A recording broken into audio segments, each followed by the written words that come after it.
পাতলা পাতলা মটন, পাতলা একদম পাতলা ঝোল করা হচ্ছে মটনের।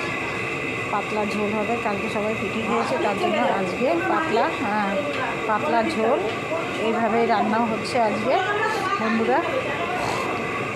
অনেক মশলা দিইনি, কোনো মশলাই দেওয়া হয়নি, শুধু আদা বাটা, রসুন বাটা আর টমেটো দিয়ে পাতলা ঝোল হবে মটনের।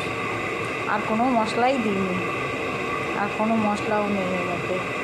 মাংসর অনেক চর্বি ছিল তার জন্য এত তেল ছেড়ে দিয়েছে, অনেক তেল ছেড়ে দিয়েছে। খেতেও খুব মানে সুস্বাদু হবে। কাঁচা লঙ্কা বেটে দেওয়া হয়েছে, তো লঙ্কার গুঁড়োও দেওয়া হয়নি, যার জন্য লঙ্কার গুঁড়ো, আদা বাটা, রসুন বাটা, পেঁয়াজ আমাদের হয় না ওই জন্য পেঁয়াজ দেওয়া হয়নি। একদম মানে হালকা হালকা পাতলা রান্না যেটা হয়। আর ডালও তাই হয়েছে, কেননা সকালবেলা থেকে অনেক সবাই পিঠে টিঠে খেয়েছে, ওই জন্য আর কি পাতলা করে মাংসর ঝোল হচ্ছে, পাতলা পাতলা ঝোল হবে।